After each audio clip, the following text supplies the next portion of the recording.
खमंग आणि चविष्ट बोंबील बटाटा भाजी ही कोकणातील पारंपरिक डिश आहे. तर नमस्कार मंडळी, मी रोहिणी. आज आपण पाहणार आहोत झणझणीत आणि स्वादिष्ट बोंबील बटाटा भाजी. ही रेसिपी अगदी सोपी असून कमी वेळात होते. तर चला मग पाहूया. तर वाळलेले जे बोंबील असतात ना, ते छोट्या छोट्या पीसेसमध्ये कट करून घेतलेले आहेत. त्याचबरोबर कांदा, टोमॅटो आणि कोथिंबीर चिरून घेतलेले आहे. सोबतच मीडियम साईजचे 2 बटाटे जे आहेत ना, ते सुद्धा काप करून घेतलेले आहेत. सर्वात प्रथम आपल्याला बोंबील जे आहेत ना, ते हलकेसे डाग पडेपर्यंत भाजून घ्यायचे आहेत. तर गॅसवरती कढई ठेवलेली आहे आणि बोंबील जे आहेत ना, ते हलकेसे डाग पडेपर्यंत भाजून घ्यायचं आहे. मंडळी, बोंबील बटाट्याची भाजी तुम्हाला आवडते की नाही मला नक्की कमेंट्स करून सांगा.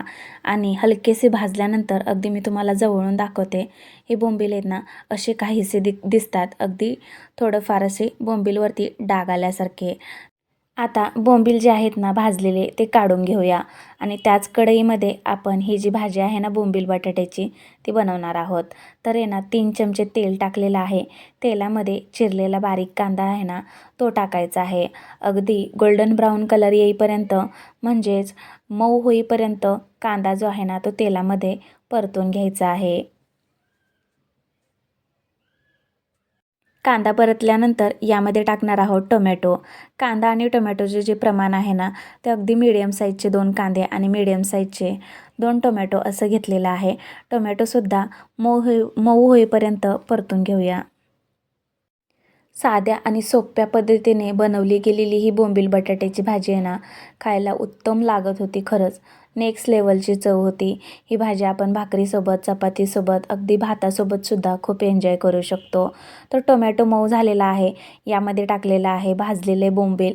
भाजलेले बोंबील पाण्यामध्ये मी स्वच्छ असे धुवून घेतलेले आहेत परत एकदा आणि मग टाकलेले आहेत. त्याचबरोबर बटाट्याचे काप टाकलेले आहेत आणि टाकायचे आहे मिरची पावडर. तेही घरगुती मसालाच वापरलेला आहे आणि अगदी 2 चमचेचा वापर केलेला आहे.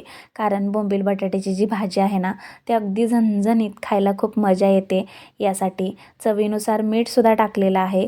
सर्व जी भाजी आहे ना, ती एकजीव करून घेत आहे आणि यामध्ये आपल्याला टाकायचं आहे आता गरम पाणी.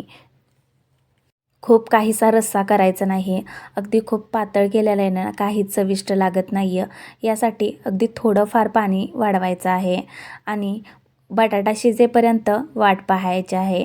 तर यावरती आहे ना झाकण ठेवूया आणि अगदी 4 ते 5 मिनिटासाठी आपण वाट पाहूया. कारण बटाट्याला खूप काहीसा वेळ लागत नाही आहे शिजण्यासाठी, लवकर शिजून होतो. तर यासाठी तर आता आहे ना झाकण खोलून पाहूया आणि मस्त पाणी वगैरे जे आहे ना, रस्सा कमी झालेला आहे भाजीमधला आणि बोंबील बटाट्याची भाजीसुद्धा खूप सुरेख दिसते. घरगुती मसाल्यात तयार केलेली ही बोंबील बटाट्याची भाजी प्रत्येक घासात आहे ना कोकणचा अस्सल स्वाद देते आणि खमंग बोंबील, मसालेदार बटाटा, परफेक्ट कोकणी अशी टेस्ट आहे. तर मग तुम्हीसुद्धा ही बोंबील बटाट्याची भाजी नक्की करून पहा. सर्वात शेवटी यावरती टाकलेली आहे खूप सारी बारीक चिरून कोथिंबीर आणि खरंच खूप टेस्टी लागत होती ही भाजी. तर मग मंडळी, तुम्हीसुद्धा ही भाजी बनवा आणि एन्जॉय करा.